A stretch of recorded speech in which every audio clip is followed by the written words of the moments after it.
tardes, bienvenidos, bienvenidas a esta celebración de nuestro San Rafael. 125 años de vida, de darle a nuestro país también pues, todo lo que nos ha sumado a nuestro clásico, como decía el poeta David Guargamino. Él ha sido uno de los generadores del alma nacional. Y esto quiere ser precisamente eso, una actividad que lo convoque, que lo reconozca y que nos haga reconocer también lo que San Rafael vive en cada uno de nosotros y de nosotras.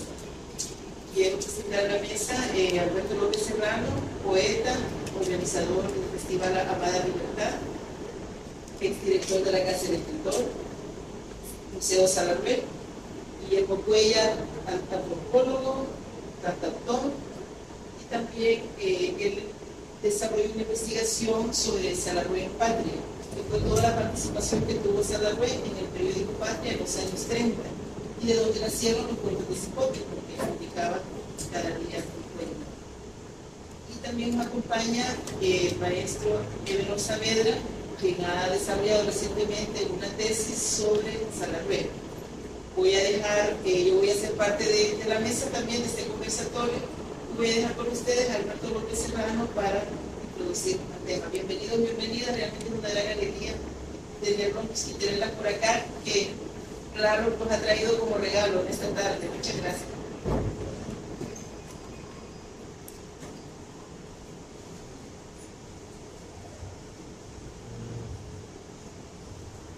Muchas gracias. También damos la bienvenida a la maestra Regalado. Pues primero, pues ya hemos trabajado en la actividad en la sala Royana por varios años. Agradecemos su presencia esta tarde para celebrar actualmente, como decía por ahí, San Rafael en sus 125 años de nacimiento, un 22 de octubre del año 1899. También estará de la misma edad de la de Lars en diciembre, ¿verdad? Pero después del año también se da para celebrar a estos grandes pilares nuestros, San Rafael, sobre todo en la narrativa. Yo diría que es el padre del cuento, y que a partir de él se bifurcan y crecen más caminos o posibilidades para la narrativa.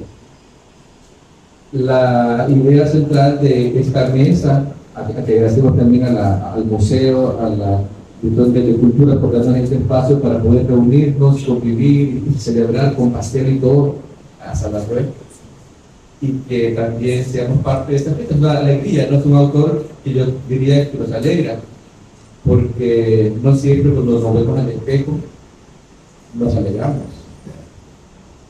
pero San Rafael creo que es un gran espejo para la salvadoreñidad, en el sentido de la identidad, no solo de la técnica narrativa o la técnica cuentística, novelística, del relato, y todo lo que él escribió también en periodismo también, y el rescate del alma, digamos, de la manera de hablar que aún se mantiene, el giro idiomático, la mentalidad audaz para crear con las palabras que tenemos. Creo que eso también es importante rescatarlo y celebrar hasta la su vida. El chelito, el chelón también, ¿verdad? Es relevante en un contexto que también invita a reflexionar y a retomar la memoria como autores y autoras nuestros que a veces quedan en el olvido. Quizás para él no es el caso. Él es bastante mencionado, digamos, en estudios todavía, y que en algún sentido da pie para nuevas lecturas, nuevas formas de interpretarlo, de leerlo, o nuevos hallazgos en sus obras, para que uno va a dar una sorpresa a Guillermo, ¿verdad? En ese sentido, la búsqueda con San Rafael continúa, porque es un autor, yo diría, inabarcable, porque queremos abarcar todo, ¿no? Imposible. Tal vez por etapas, por obras, por libros o o por tiempo, si se puede ir rascando más de él, pues ojalá se vaya construyendo un cuerpo más grande, que lo estudie y que lo viva, sobre todo.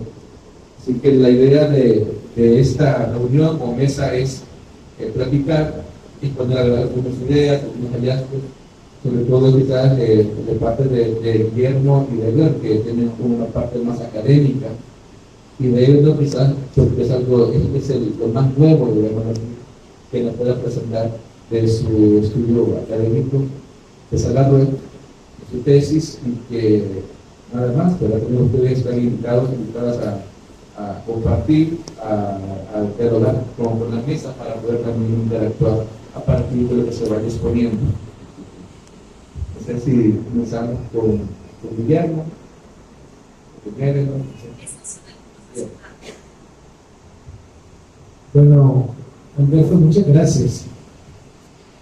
Saludo a Deveno, joven talento, que se ha dedicado al estudio. Saludos a la maestra Elena. Yo lo que quisiera avanzar en esta tarde es algunas novedades, por así decirlo. Algunas novedades que no son de uso muy difundido, pero sí están accesibles.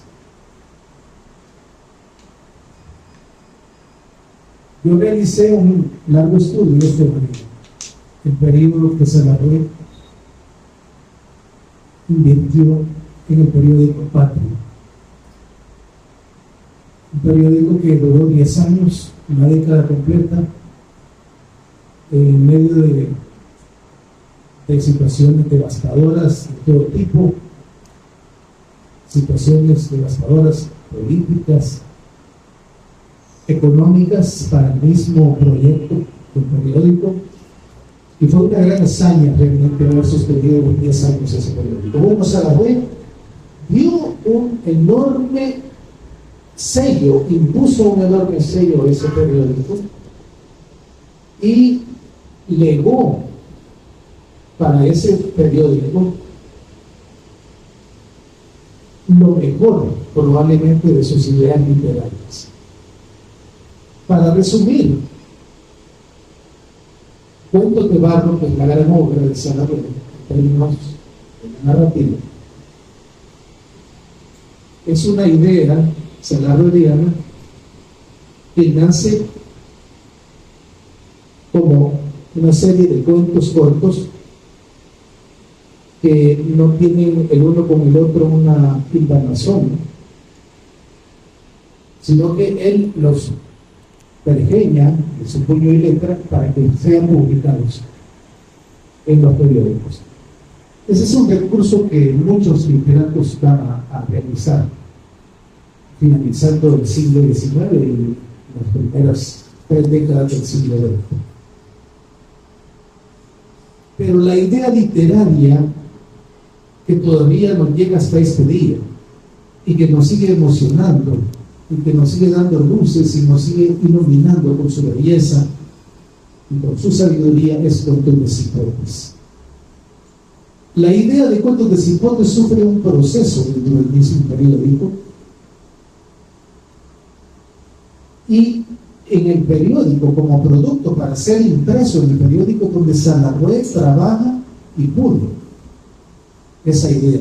Primero nace Noticias para Niños, luego viene Cuentos para Niños, es una pequeña evolución hasta que se decanta por el concepto definitivo, Cuentos de Cipotes. En síntesis, en el periódico yo pude encontrar 6 cuentos de Cipotes inéditos, que por una u otra razón él no incluyó en su recopilación, la primera que hizo en el 45 y luego la definitiva que es de los años 60, hasta llegar al final de su canon literario. Igualmente, en el periódico se quedaron en el tintero de Salarrué, tanto para Cuentos de Barro como para Trasmayo, 4 cuentos.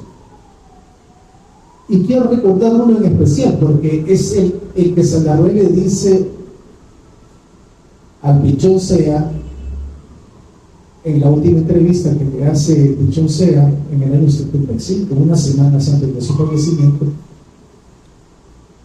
Salarrué le dice: sí, Cuentos de Barro, ahí se quedaron unos que no entraron al libro. Hay uno, le dice Salarrué, que se llama El Temblor.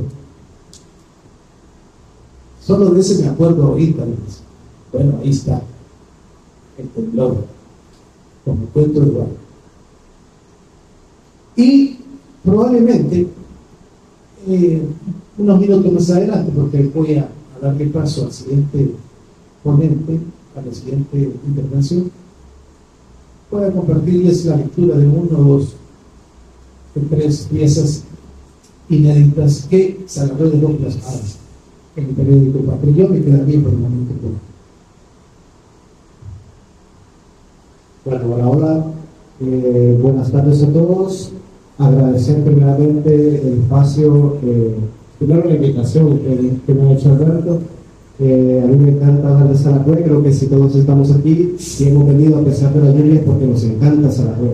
Nos gusta leerlo, nos gusta recordar sus personajes, las situaciones graciosas, tristes que encontramos en sus cuentos, y también reflexionar acerca de los estímulos, ya sea a nivel de sensaciones como a nivel cognitivo, que nos hace Salarrué en cada una de sus obras, porque él, ya se ha dicho, es muy simbólico, y precisamente de eso quiero hablar. Como ya decía Alberto, Salarrué es uno de los autores que más ha sido retomado al momento de hacer estudios de la literatura salvadoreña. Si decimos Max Ferrer, si decimos la Biblia, si decimos especialmente Roque, y por supuesto Salarrué, vamos a encontrar fuentes bibliográficas, pero todavía no es suficiente. Hay discusión, hay debate en torno a Salarrué, a partir de ahí por 2010, 2012, por ahí, en el marco de la publicación de un libro de Rafael Lara Martínez, ¿cómo se llamaba ese libro? Los espectros del patriarca, me parece. 7 ensayos salarrianos, algo así era. Pero, ¿por qué levantó tanta polémica? Porque hacía una interpretación de las obras de Salarrué y las ligaba a su actividad política durante el marginato. Entonces eso me motivó a mí para tratar de comprender realmente si Salarrué decía lo que decía Lara Martínez, y si quienes le rebatían sus ideas realmente estaban proponiendo una interpretación bien fundada. Yo me topé con un libro de los 90, bueno, un libro de los 90, que nací en el 96, también de Rafael Lara Martínez, que se llama Salarrué o el mito de la creación de la sociedad mestiza salvadoreña. Y ese libro, el prólogo prometía hacer una exposición de la filosofía de Salarrué. Yo, que soy estudioso de la filosofía, me quedé fascinado por la idea de una exposición de las ideas filosóficas de Salarrué. Más creo que el ensayo no cumplió con esa misión, pero sí da a entender muchas cosas, que en las obras de Salarrué, sea Cuento de Barro, hay símbolos. Salarrué nos está diciendo más de lo que dice literalmente el texto. Entonces, ¿cómo buscar lo que nos quiere decir? Obviamente hay análisis estilísticos, etcétera, pero yo me he guiado por las influencias filosóficas que puede tener y que se pueden rastrear desde sus textos. Por ejemplo, ya lo ha señalado Hugo Lindo, que El Señor de la Burbuja es una obra que contiene valiosos apuntes autobiográficos del pensamiento y la vida de Salarrué. Él dice en El Señor de la Burbuja, o más, mejor dicho, da algunos lineamientos, algunas pistas de qué es lo que leía. Por ejemplo, hay un capítulo en el que se ve a Ángela, la llamada pajarita, que está revisando la biblioteca de Javier Rodríguez, que es el protagonista. No sé si nos hemos percatado, pero en todas las novelas de Saragüe, siempre el protagonista es un alter ego de él. En este caso, Javier Rodríguez puede ser el personaje de Íngrimo, pero Juan Catleya Luna, siempre hay un personaje que es su alter ego y que defiende este tipo de ideas.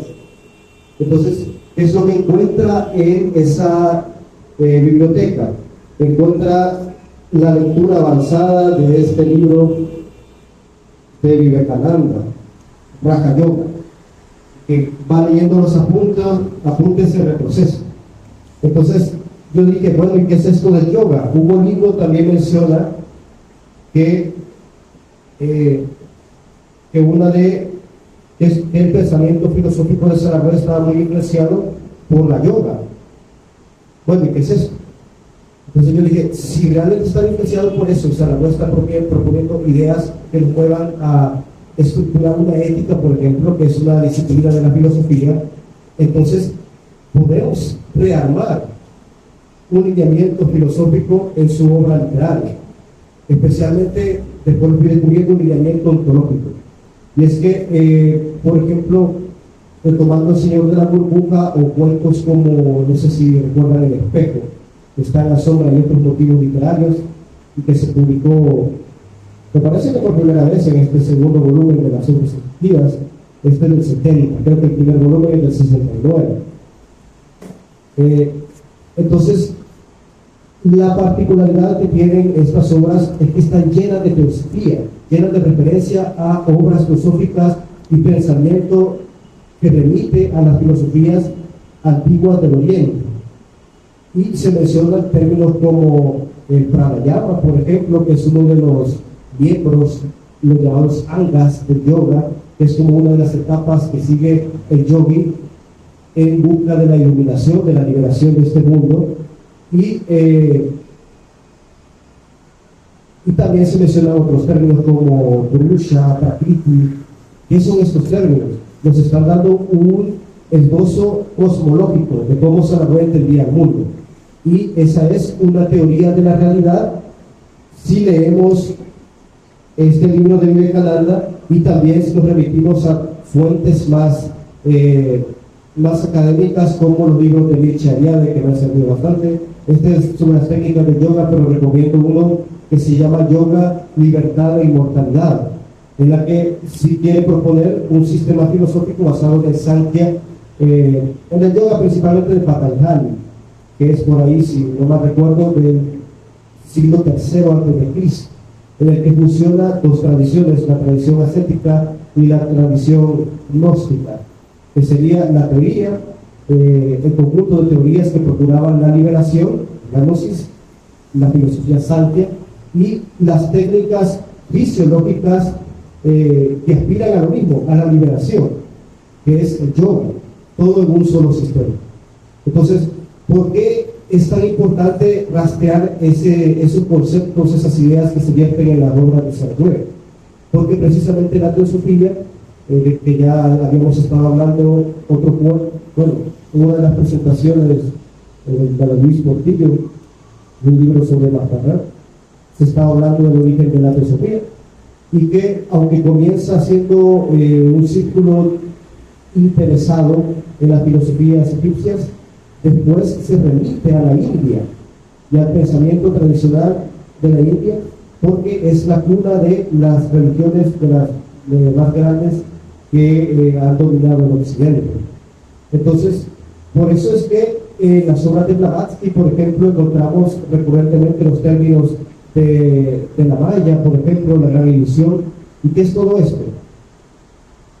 Hagamos a grandes rasgos, y ya con esto finalizo porque sé que la cosa es como que muy extensa, hagamos a grandes rasgos una especie de reseña de qué es lo que trata el Señor de la Burbuja y qué es lo que está diciendo. ¿De qué trata el Señor de la Burbuja?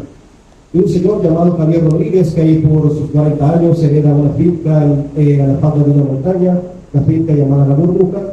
Se va a vivir ahí porque está desconsolado tras el fracaso de su matrimonio, y después de pasar por una etapa de sufrimiento que lo hacía tener ideas suicidas, termina retransformándose, reconvirtiéndose, encontrándose a sí mismo en el ambiente de la montaña. comienza a leer libros que le dan ideas nuevas y que le dan un propósito a su existencia. Entonces, ¿de qué es lo que habla siempre? De la particularidad de su Dios.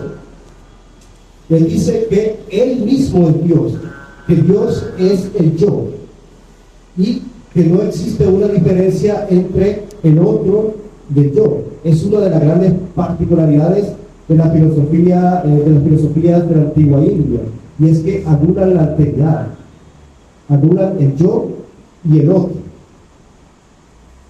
Por eso es que se piensa o se dice en estos textos antiguos del Sankhya que toda la realidad, toda la naturaleza está orientada para que nosotros nos veamos en ella como un espejo y ahí encontremos la divinidad. Descubramos que todo esto de que yo soy un cuerpo y mi alma está atrapada en él es solo un velo, es la gran ilusión llamada Maya. Y de lo que se trata es de tener esa conciencia, que no es tan fácil tenerla y que por eso hay una etapa de sufrimiento que hay que superar. Es lo que le pasa a Javier Rodríguez, porque en el proceso él se enamora, pierde a su esposa, después pierde a su hijo, porque cada vez que el mundo le ofrecía una salida fácil, una felicidad terrena, su destino le volvía a poner en el camino del espíritu, de la verdadera realidad, pero a través del dolor. Entonces, ¿qué es lo que va a decir el yoga? Que el mundo es un completo dolor. Eso es también lo que percibía Buda al contemplar la naturaleza, la actividad de todos los hombres. El mundo es un dolor y de lo que se trata es de trascenderlo, de superarlo. Pero así como van a haber algunas doctrinas que iban a ser monistas, unas iban a creer en dos sustancias, digamos así, Prakriti, que sería la sustancia material, y Purusha, que iba a ser la sustancia espiritual. Salagüe iba a adscribirse al monismo, al panteísmo, digamos a la filosofía de Sankara Acharya, y la Advaita, la versión Advaita del Vedanta. Quiero que decían que no, la realidad no se compone de dos sustancias, sino es una sola, es solo el espíritu. Entonces, en la medida que se va densificando, se va haciendo pesado, es la materia visible, la que vemos, la que tocamos. Pero cuando se va sutilizando, se va limpiando. Entonces, la misión del yogi es anular por medio de el procedimiento de los sanghas, anular el movimiento. Busca trascender esta realidad. Anula el movimiento físico con las posiciones de los asanas. Trata de anular la respiración, primero controlarla y después anularla, el pranayama. Después la concentración, de tener el flujo mental hasta que por fin logra mantener su mente en blanco. Esa materia es la del público, en términos sánscritos. Y ahí, cuando la mente está en blanco, es cuando se va a reflejar lo que realmente somos, que es el Purusha, el espíritu. Si ustedes leen el cuento El espejo, si no lo han leído, se los recomiendo, está en la narrativa completa también. Ahí se ve cómo Narciso Nogales, lo dice el narrador, lo dice Salvador, él se veía constantemente en el espejo para buscar quién era él, no por vanidad, sino para descubrir su alma. Y al final termina encontrándose, termina viendo una fusión. Es como que la imagen del espejo sale y lo abraza. En Salagüe siempre encontramos la paradoja, que son la confluencia de los polos, que lo mismo es arriba que abajo. Ese tipo de paradoja en el que lo finito converge con lo infinito. Es como el portal, el pasadizo hacia la trascendencia. Entonces, a veces para mí eso tiene relevancia, porque a veces nos preguntamos por qué Salagüe era tan descomprometido en la política. Tuvo una alta actividad política, pero a quienes no les parecía suficiente. Puede ser por el momento histórico, pero también alguien que se toma muy en serio este tipo de filosofías se da cuenta que la política es parte de la ilusión, parte de la magia. De lo que se trata de una introspección, una exploración en el interior, como hace el personaje principal de Ingrid. Entonces, ¿qué es lo que le va a pasar a Javier Rodríguez? Pues que se va a dar cuenta que hay que renunciar a algo. Y es lo que va a enseñar el yoga, el desapego. Porque mientras nos apegamos a las cosas de este mundo, estamos dejándonos llevar por la ilusión de Maya y estamos viciando nuestra mente y no podemos reflejar el espíritu, que es lo que realmente somos. Entonces, digamos que por ahí va mi propuesta. Hay un ensayo, para más detalle pueden buscar la revista El Peso Lumbre. Ahí hay un ensayo en el que hago una interpretación de Ímprimo y debato algunas ideas de Rafael Lara Martínez. Se llama El supuesto travestismo de Salagüe, señalamientos a Rafael Lara Martínez, y está en la sección El perro de poliéster, si no me equivoco. Así que lo pueden buscar, es un poquito largo, pero si vamos a Salagüe, creo que nos vamos a dar gusto con eso. Y tal vez más adelante publico algunas otras cosas, pero se haya entendido un poquito por dónde iba la idea, y gracias por la atención.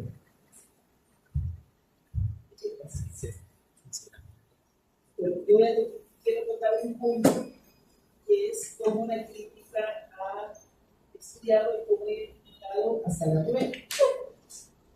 Porque Salagüe es un artista, un escritor, un ser humano que no encajó en ninguna etiqueta. Ha sido categorizado como escritor realista, vernáculo o costumbrista. Estas han sido las definiciones con que lo identificaron y lo simplificaron. Escuchando a Ebenor, siento todo no ese manantial, es un manantial, pero también todo ese vendaval que era Salagüe, todo ese montón de cosas y de conexiones materiales y no materiales. Y todo eso creo que no cabía en estos esquemas donde ellos trataron de enganar. Ya en el año 2010, que se mencionaba antes, hay una tesis donde hay una española que rompe con eso. Le dice, por ejemplo, que para vender discos en ese tiempo se vendían CDs en España. Están las diferentes clasificaciones de la música y está Latinoamérica. Y en Latinoamérica entra todo lo que produce Latinoamérica, que es en todos los géneros.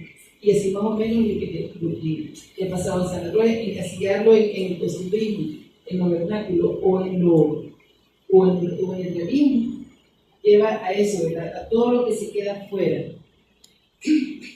Salagüe es cierto que habla de la realidad en sus cuentos, en sus poemas también, habla de las costumbres y lo habla como habla la gente común.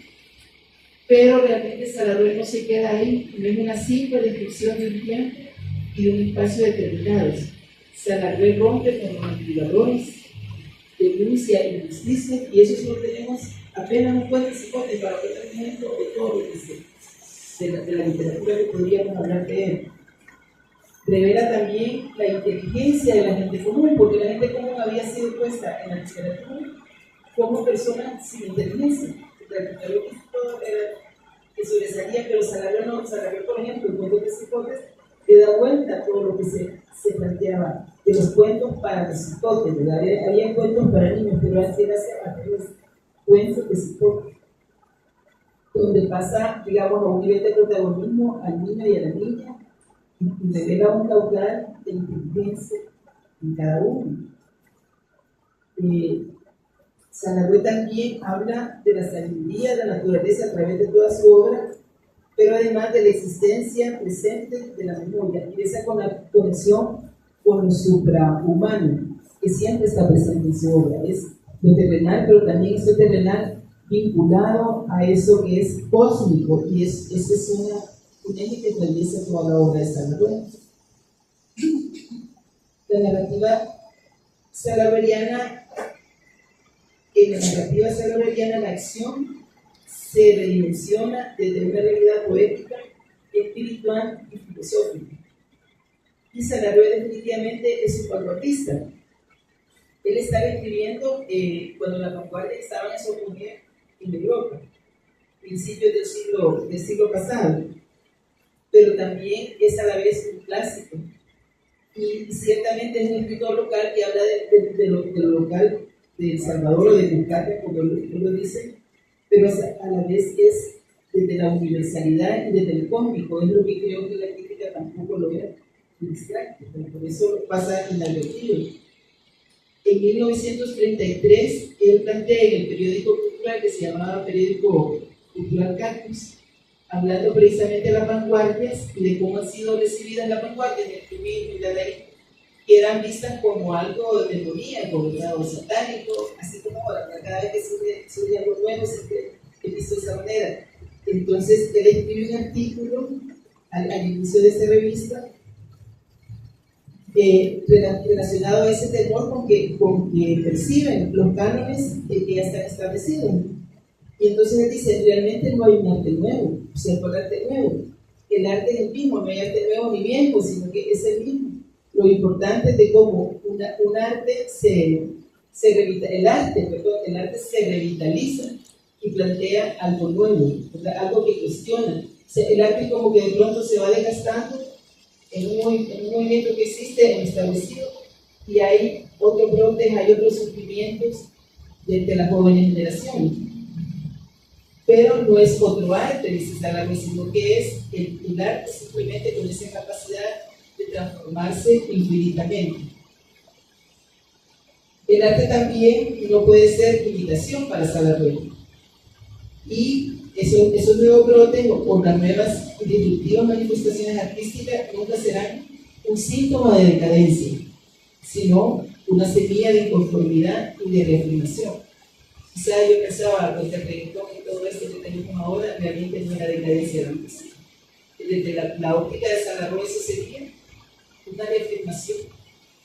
No sé, sería un juego, la verdad, porque a él le gusta, él habla mucho de un juego que mencionaba.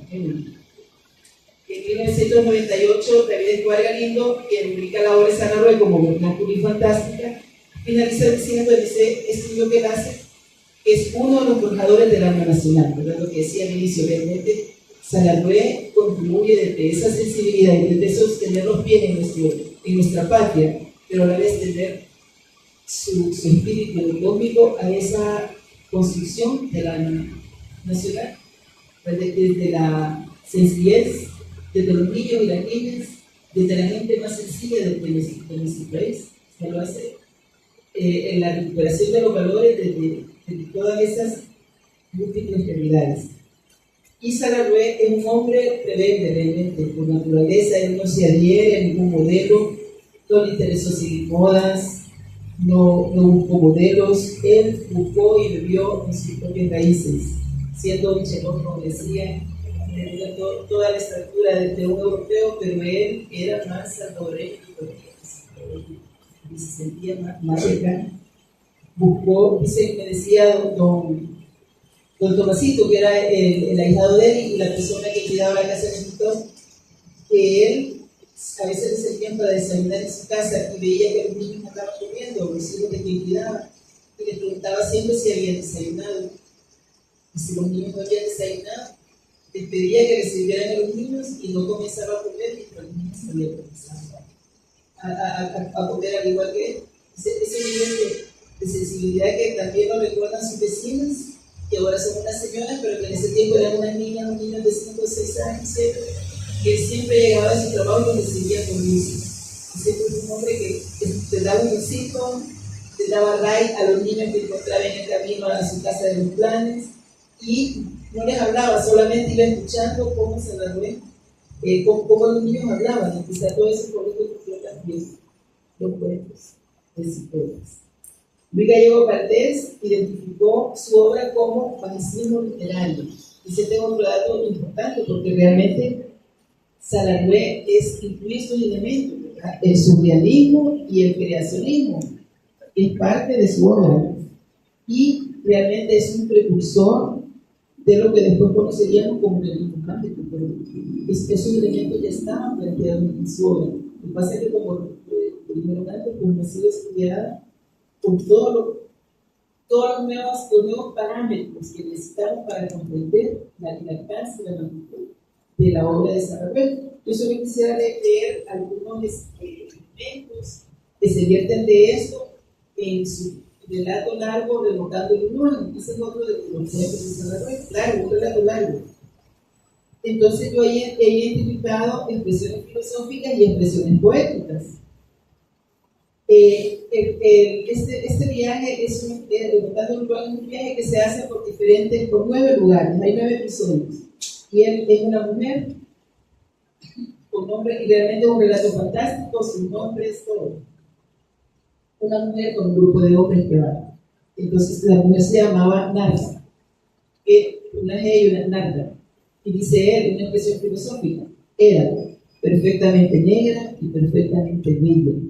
Imagínense esto dicho en 1933, cuando veníamos de sociedades esclavistas que detestaban lo negro. Pero él dice, Narda era perfectamente negra y perfectamente bella. Y una expresión poética, iba desnuda como toda mujer.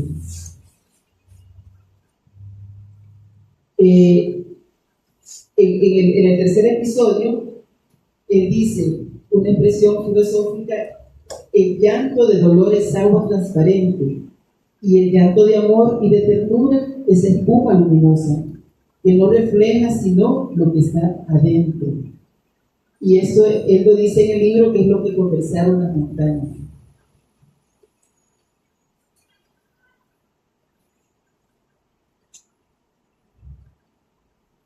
Otra expresión filosófica, en otro episodio: yo era la luz, yo era el sonido, yo era el perfume, y una inconmensurable mano me empuñaba como a una antorcha. Yo era la luz, vivía de luz y muy impasible. Somos seres cómicos, somos seres de luz. Y una expresión poética: quizá era solo una conciencia viajando como una mariposa por la infinita gloria de un cerebro. Ese concepto que decía antes ya vino también de como es lo pequeño es lo grande, ¿verdad? Como es arriba es abajo. Esa dualidad planteada en los principios que planteó hace 3000 y pico de años Hermes Trismegisto.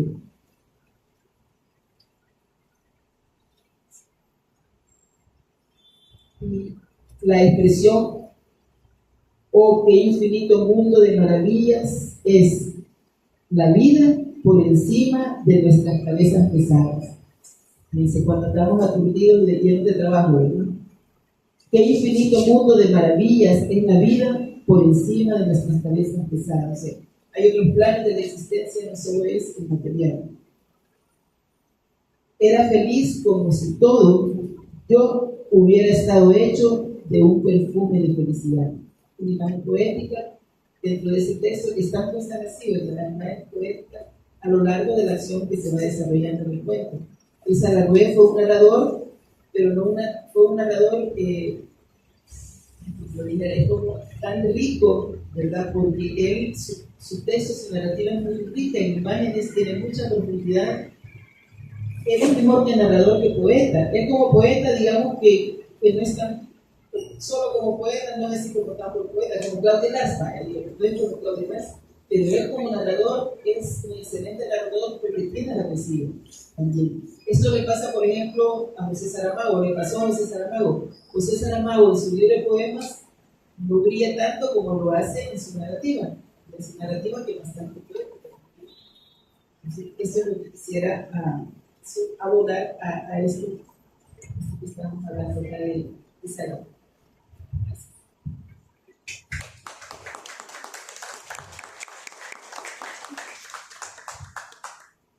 Como dice por ahí en la noticia, ¿no? Que ojalá que desde lo que van diciendo yo queden en las casas para seguir hablando de lo que ellos han planteado. Desde mi caso, recuerdo que ya que decía Guillermo sobre esta entrevista, casi el hecho de muerte, de la rueda que le hizo José Roberto Sea, yo tengo un libro ya viejito que lo publicó Canoa Editores, de Sea mismo, que trae la entrevista completa. Y además una breve selección de cuentos de Barro y de Cipotes. Es breve, ¿no? La muestra que trae. Pero sí, digamos, los ricos de entrevista. Yo creo que yo lo leí y estaba leyendo ese cuento, ¿no? Que era una señora encipotada, medianoche, Navidad, para misa, porque le han contado que el padre va a dar regalos a los bichos. Y hay un punto porque a mí me traen regalos en Navidad. O familias que venían del norte, traían el paquete de juguetes y daban a los bichos, porque se trata de eso. Pero a medida avanza el relato, ¿no? Y llega ante la sotana negra del cura, ¿no? Y le dice: para vos no hay, pasa. ¿Tú crees? Fue así como, ¿qué es eso? Un niño, no, éramos muy jóvenes, no sé si quiero leer niño, ¿no? Pero ya lo leí más grande. Pero sí fue una confrontación, digamos, del sentido de hacia dónde mirar, hacia qué lado favorecer, digamos así. ¿Qué visión tenía Salarrué? Como ya he comentado con Elena sobre esa visión hacia lo realista de las narraciones en gran parte de su producción. Los frutos de barro, los de cipotes, Trasmayo y otros relatos abonan, ¿no?, a toda esta realidad salvadoreña que triste, cómo llora, ¿no?, cómo ríe, cómo celebra, cómo entierra a sus muertos, también sus enfermedades, se parecen psicológicos, ¿no? Ahí están, ¿no? Y desde ese punto de vista, digamos, desde la visión de las personas menos favorecidas. Y dentro también de ese grupo menos favorecido, Salarrué se fija todavía más en lo que estos mismos dejan a un lado. Por ejemplo, la loquita del cantón, la loquita del pueblo, ¿no? Todavía, digamos, dentro de un sector, digamos, pobre, todavía hay gente menos favorecida de los menos favorecidos. Y Salarrué se fija en esos espíritus. Por ejemplo, en su libro del mundo nomacito, ¿no?, es decir, son poemas, y él habla, por ejemplo, de Chucho, ¿no? Pero como ese Chucho le ha ido tan mal, pero tan mal, porque la gente lo ha apedreado, le ha dado palo, le ha dado patadas, le ha dado todo, que si alguien le quiere dar un pan, tiene miedo, pero cree que le van a pegar. También refleja un poco el alma, ¿no?, de las personas. O por ejemplo el poema que habla sobre el rastro, ¿no?, el rastro, donde esa negación de la patria y la carnicería, ¿no? Igual tenía su visión como vegetariano, ¿no?, también. También como ver ese tipo de situaciones, y incluso también de las poblaciones discriminadas, como por ejemplo el sector de mujeres, en aquel tiempo, ¿no?, de las 20, en los 30 todavía, sin mucho, pero también era más complicado, digamos, para una mujer ser parte, o ser líder, digamos, de Rubén Sayala, que fue hecha a un lado, porque la ley no la dejaba, incluso. Pero Salarrué se fija en estas personas, en mujeres, en hombres, en niños, incluso, como hemos comentado Silvia, en las cosas.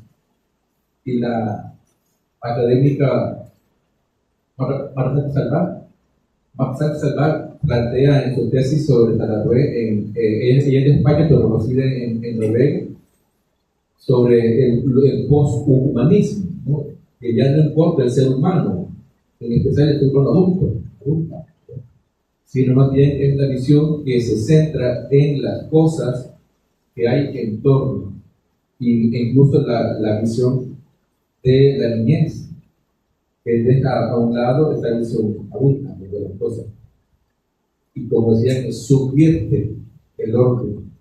Es un libro que plantea ella, Marta, un libro subversivo, por ejemplo, los grupos de deportes. Yo le digo, estoy de acuerdo con vos, totalmente. Le digo un par de veces por acá, y yo algunas charlas. Y es que Salarrué tampoco era tan académico y no le gustaba que lo enseñaran, como también hemos comentado, sino que era tan amplio que él escribía y producía, tanto en la escritura como en la pintura, también en la escultura, también en sus años 20, ¿no? También estuvo como declamador de revistas y de portadas, de creación de diseño. Entonces, una visión muy amplia de las cosas que no se limitaba a una sola visión. Y dentro de esto también vemos el hecho de valorar a los menos valorados de los menos valorados, lo que ya trataba al principio. Yo presenté en la FILGUA, en la Feria de Guatemala este año, en julio, una ponencia sobre un rastreo de la poesía de la diversidad sexual en El Salvador, y planteaba como un inicio, como un punto de referencia, el poema, aunque así es un cuento, pero viene como poema en el libro de Mundo Nomacito, de El Naco. Entonces, este Naco también viene a plantear la visión de Sarabia, que él narra, es un cuento realista, pero a la vez está mostrando el alma de estos cantones, de estos pueblos, porque no bien son como área ciertamente algo urbana, que también mantiene de alguna forma el machismo, pero cómo se enfrenta el machismo. Sarabia lo plantea de alguna forma en estos cuentos. Quisiera leerlo para ir adelante también a la lectura que vamos a compartir. Este cuento se llama El Naco, como diríamos ahora el gay, el culero, en los años 30 o quizás antes. Lalo es el naco del caserío. Camina como los patos tiernos, despreciando y diciendo así, con el ala en el aire, aguadita y desplumada, manita, sonrisa, cachetoncita y la mirada colocha. Le gusta jugar pispicibeña con los hipotes y habla rajado y como meciendo las palabras en una hamaca. Su camisa es verde lechuga y usa un calzón bien ceñido para que lo vean caminando con él, algo así como sin ganas, llevando su gran sonrisa y su gran fundillo en equilibrio de balanza. ¿Ves? Lo dice la Carlota. Ya parece que se va a quedar. Es mero payaso y salamero con los peones. Come mordiendo la tortilla por un ladito y risa y va por el local de café con la mano en la cintura. Se me olvida ponerle dulce y le repugna cosa amarga como la hiel. Lalo es como un payaso extraño que no quisiera hacerlo. Todos lo miran y todos se ríen y él solo dice, la gente que su María tan chirigotea, habla como gimiendo, lo azarellan a uno con sus supercherías incesantes. A veces les cuenta un cuento a los hipotes, silencio en la chamuchina o no cuento nada. Se aquietan los chicos y lo escuchan. Érase que se era, dice con voz misteriosa y como fingiéndose solo con patuta, una prístina princesa que tenía un lunarcito aquí. Se toca una mejilla y pone los ojos en blanco. Era la madre de sus conchas de guapísima que se llamaba Espumía. Un día la dulcísima Espumía y por ahí se deslindaba, como dicen. Lalo hacía pan de dulce, horneando a más y mejor y lo vendía aún caliente sin quedarle ni un salpón, que aunque salga en verso es la pura verdad. Andaba su buen chumazo de monedas en el nudo de la servilleta rayada que le servía, al fin servilleta, de pañuelo y de cartera. Doña Simona, su abuela, que le servía de nana, decía, este nació menguado la luna, el pobre, en vez de nacer caniche del labio, nació caniche del ánimo. Adiós, Eulalia, le decían en son de burla los mozos tontos, retorciendo la voz al hablar como con lolo de levadura. Lalo paraba la cara con los labios apretados de profundo desprecio y seguía su camino sin volver a ver, pero chiqueándose con un meneo de un relánime bien. Hasta los chuchos lo daban raro y de la tierra. Una noche se incendió el rancho de la Donita Rosales con una vara de cohete que cayó flechada en el techo, prendiendo en la paja como una chamisa fina. Fue la gran escandalada, la humazón, el llamaral, con las sombras que corrían huyendo gigantescas del rancho en todas direcciones con el pelo parado. Daba gritos la Donita por el bichito que se había quedado entrampado dando alaridos. El fuego del incendio era impotente y nadie entró, sino Lalo, de 3 zancadas, y se quemó tantito, pero salvó al niño. Lo llevaron a la carreta de las mujeres y le untaron mantequepuche en las llagas de las quemadas, llamándole pobrecito, sobándole el peinado con dedos agradecidos. Y la Yabraudia Centeno, que es patizamba y es prieta y amarga de las mijadas, la vieja más mal hablada de la comarca, parada en jarras, afronta al grupo de hombres curiosos. Ahora díganle que es naco los de 60,000.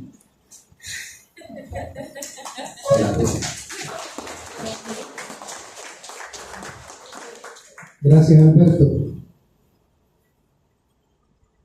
Miren, yo dediqué más o menos, poco menos 10 años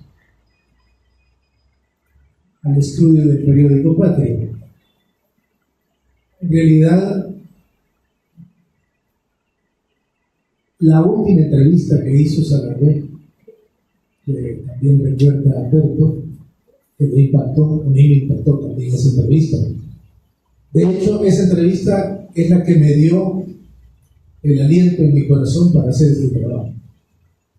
Cuando, como dijo Alberto, prácticamente en el lecho de muerte, Salazar hace remembranzas. Y dice, sí, cuentos de cipote, pero había otra antes de cuentos de cipote que eran realmente fabulosas, se llamaban Noticias para Niños. Ahí deben estar todavía en Patria, me dice Salazar, al poeta. Y entonces yo me dije, ¿y dónde está Patria? A mí me gustaría ver esas noticias para niños, que con tanta melancolía Salazar estaba rememorando en el diálogo con el poeta. Y luego dice, sí, cuentos de barro, hubo algunos que se quedaron sin entrar en el libro. El temblor es uno de ellos. Es el único que me acuerdo. Entonces, durante 10 años yo indagué el periódico en todos los archivos nacionales que aquí había. Y me encontré con 1080 ejemplares. Hice los cálculos estadísticos pertinentes y dije, con 1080 ejemplares puedo hacer un estudio. No es el completo de todos los periódicos a lo largo de 10 años, pero representa más del 35% de la existencia del periódico. Entonces puedo hacer un estudio y atreverme a sacar ciertas reflexiones y ciertas conclusiones. Hice un ejercicio estadístico y me lancé. Al final he publicado una sistematización de 850 piezas salvadoreñas. La mayoría de ellas, no se consideran con valor literario, porque hay que decir una cosa, Salazar prácticamente lo han abordado en su beta literaria, lo han abordado desde la crítica literaria. Pero, por ejemplo, ahora Ibenor, por ejemplo, que es un intelectual de nueva generación, su abordaje no es de crítica literaria, su abordaje es de una disciplina que se llama estudios culturales, que es la maestría que también la maestra Silvia Regalado estudió en la universidad, y desde ahí nos ofreció su síntesis, su visión. Entonces yo me encontré con 850 piezas que quedaron por fuera del corpus analizado por los críticos literarios, y eso no es algo malo. Hugo Lindo lo dijo: miren, todo lo que tenía valor literario ya quedó plasmado en los libros publicados por Sarabia. Y desde una perspectiva de literato, Hugo Lindo tiene razón. Pero yo no soy literato, mi formación no es estudio literario, yo soy antropólogo. Y los antropólogos tenemos una visión distinta para abordar cualquier objeto de estudio que nos propongamos. Entonces yo dije, yo voy a estudiar cuál fue el rol social que Sarabia jugó como un escritor que escribía en periódicos y con eso influenciaba la sociedad de su época. Y eso fue Sarabia. Así lo planteo, un agente social, no un literato, no un cuentacuentos, pero fue, pero mi perspectiva no es. Entonces, de los 850 piezas que las he recopilado y que están bien ubicadas en cada página y cada fecha, etcétera, con todos los datos, y eso está accesible en internet. Quiero leerles una pieza que se llama Comprimidos. Escribe Sarabia: hace algunos días tuve la fortuna de ser convidado a un aristocrático paseo de campo. No hay nada más eficaz para eclipsar la belleza del campo como un paseo aristocrático. No es solo pasearse por el campo, sino pasearse en el campo, en el sentido más plebeyo de la expresión. Están allí, en primer lugar, los automóviles, las chuspas de golf, los estuches de argentada vajilla, las licoreras, los gemelos, el gramófono de bolsillo, y además siempre hay algún perrazo baboso, en el sentido menos plebeyo de la expresión, de esos daneses o bulldogues que le rajan a uno el tímpano con sus ladridos como ladrillos. Y no falta tampoco algún jovencito que toca ukelele al mismo tiempo que baila como un pelele. En este paseo a que me refiero, dichos adminículos no solo no faltaban, sino que los gozábamos por parejas. Y como si no fuera ello bastante, poseíamos una cómoda colección de viejas extranjeras, en su mayoría, que hablaban sincrónicamente y mostraban una aversión manifiesta al humo del tabaco. Como soy un poco tímido y pienso las cosas despacio, se me llevaron todas las muchachas y me dejaron en compañía de una vieja mueluda que, según informes involuntariamente recibidos, había sido en su mocedad una hermosísima dama, con lo cual yo podía conformarme. Nada es esto. La vieja pareció tomarme un gran cariño desde que me vio. Me figuro que el día anterior alguna gitana le echó las cartas y le dijo: pronto estarás en compañía, ¿me entiendes?, de un moreno alto y delgado, ¿comprendes?, con una cara de tener mucha aflicción, ¿me entiendes?, porque desde que la susodicha señora me echó la vista encima, pareció decirse: esta es mi cara de aflicción. Lo cual no andaba lejos de la verdad, solo que un poco al revésado pudo pensar: esta es la cara de ficción por mí, y hubiera acertado. Pero vivimos en un mundo de apariencias, ya lo ha dicho algún filósofo, que debía morirse de la pensada. Y aquella vieja resultó ser la única persona con quien valía la pena de ir a un paseo de campo aristocrático. Después de todo, la timidez y lentitud no siempre nos traicionan. Y bien, pude decir en aquel hermoso día que quien mucho abarca, poco aprieta, refiriéndome a los que se llevaron a las muchachas, aunque quizás el aprieta no sea del todo correcto en este caso. Aquella matrona era todo un comprimido de originalidad, amén de ser amena, que lo era. Conversamos toda la mañana y toda la tarde, excepto mientras almorzábamos, no por falta de ganas, sino porque el aire del campo y lo demás había despertado en los invitados un apetito atroz y había que poner atención a los platos, so pena de quedarse al margen. Empezó nuestra conversación con una pregunta mía así: ¿qué le interesa a usted más en el mundo? Confieso que yo creí que optaría por el bridge o los caballos de tiro, pero su respuesta me dejó desconcertado. Lo que más le interesaba en el mundo era, a saber, el nudismo, la astronomía y las cataratas de Niágara.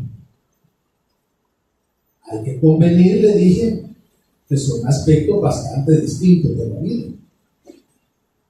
No tanto como ustedes se imaginan, me contestó. Poseen estos aspectos las características por mí más apreciadas: la síntesis y la desnudez. Yo veía claro lo de la desnudez, aunque no alcanzaba a ver la síntesis, ni en el nudismo, ni en la astronomía. Me gustan los comprimidos, continuó la señora.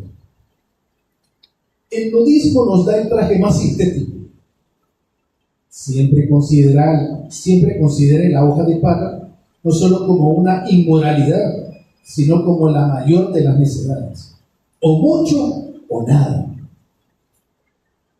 La astronomía nos enseña a apreciar la unidad del cosmos y coloca, por decirlo así, en nuestras manos el infinito. En cuanto a las cataratas, se necesitaría estar ciego para no ver en ellas un símbolo de poder. El poder de la cooperación. Gota tras gota se han juntado y unidas en el espacio crean la fuerza y la belleza. A lo largo del paseo de campo me habló ella de un sinnúmero de concepciones comprimidas. Aquella señora era un número de concepciones comprimidas. Aquella señora era una verdadera máquina de hacer pastillas. En la guerra veía ella inmensas posibilidades de síntesis. Llegaremos a tal grado, me dijo, que la guerra quedará reducida a la presión de un simple botón eléctrico. Esto lo está escribiendo, se agarró en 1934.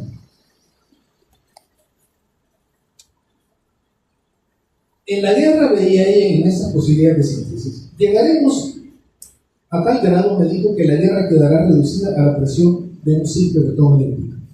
Quien primero lo apriete será el vencedor.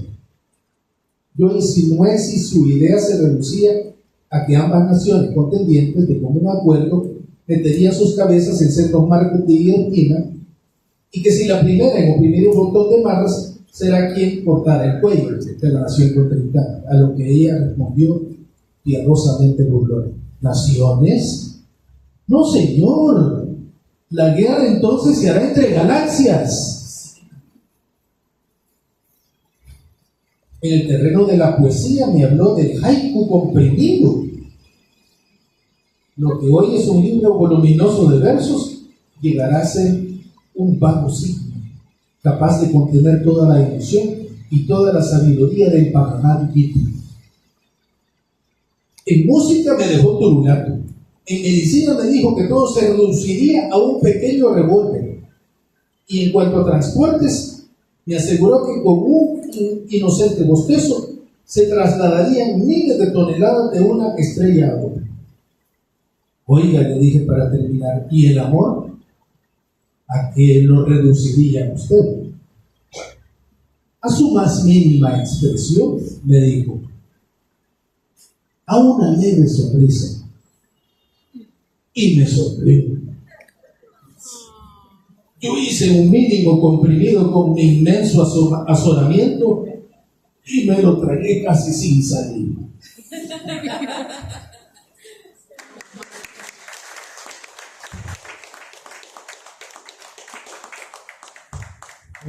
Ya que estamos en la lectura de obras de Saragüe, yo quisiera compartirles un pequeño milagro. Ahora se ha publicado como Motivos Breves de la editorial Chicoute, pero en las obras escogidas apareció como milagro. Se llama La Rana.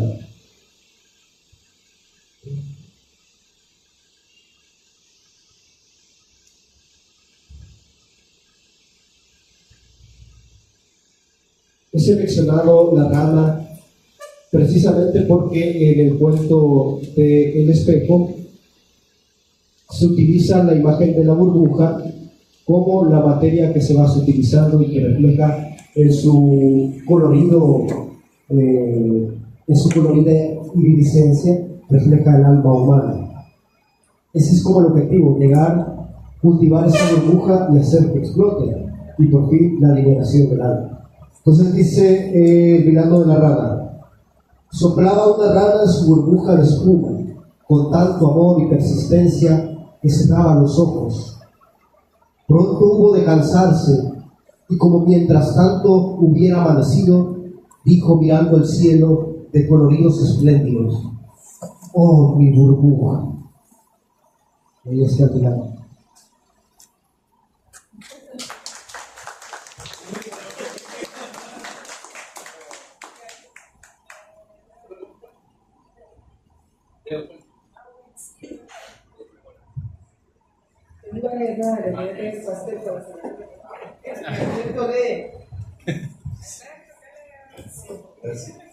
Decía, hay pastel, ¿verdad?, para compartir gracias al museo, para todos ustedes.